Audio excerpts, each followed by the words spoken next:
Chair. Mr. Chair. Chris Farford. Mr. Chair, I'm going to start on clause 2, which is the commencement date. The line in the bill as it states now says this Act comes into force on the 15th of September 2016.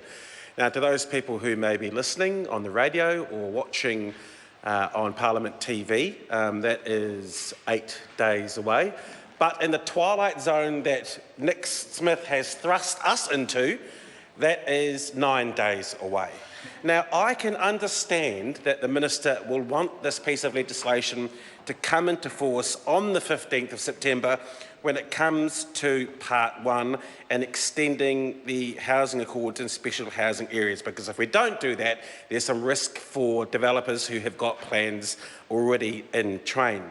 But what I don't understand is why we have to have this Part 2 come into force in 8 days' time.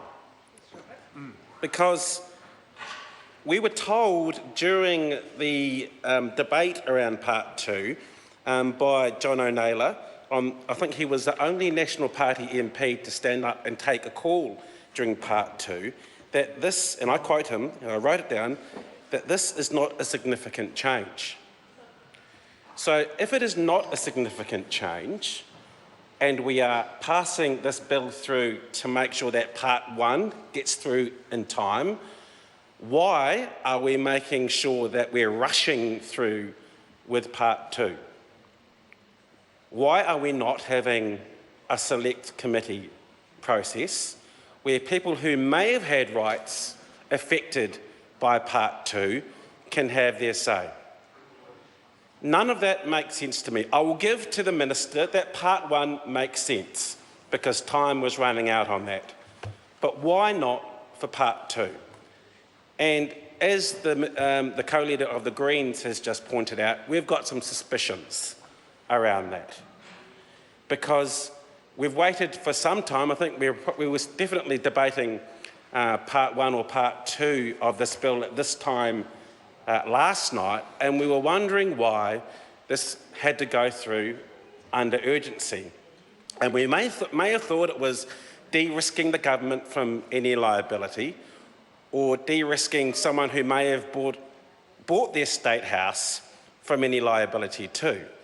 But the Minister has come to the House now and said, well, it's not de-risking those two classes of people, it's de-risking the developers who are interested in getting their hands on the land that could be sold to them to develop. Now, that wasn't necessarily the story that we got 24 hours ago. And it really does open up exactly why this isn't getting the Select Committee scrutiny that it deserves.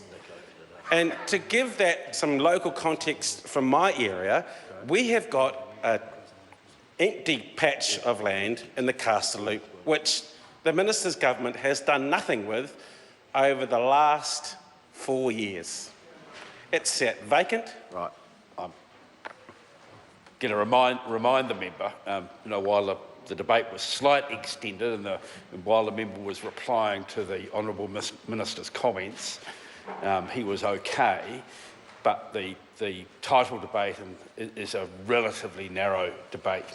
Yes, and so as to why we are passing Part 2 under urgency for the 15th of September 2016, I'd like to know why, in the context of all of this, a government has sat on a piece of land for 4 years, passes this piece of legislation under urgency, and essentially what Part 2 of this Act will allow it to do is to not care about who may have sold that piece of land to them under the Public Works Act.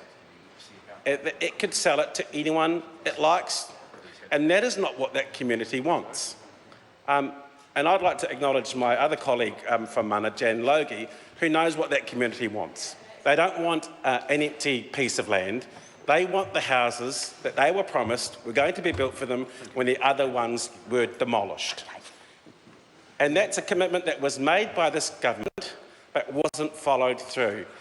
And the reality of what Part 2 does here, Mr Chair, is that that land now can be sold de-risked for the developers, so there will be no issues for them. Mr. Chairman.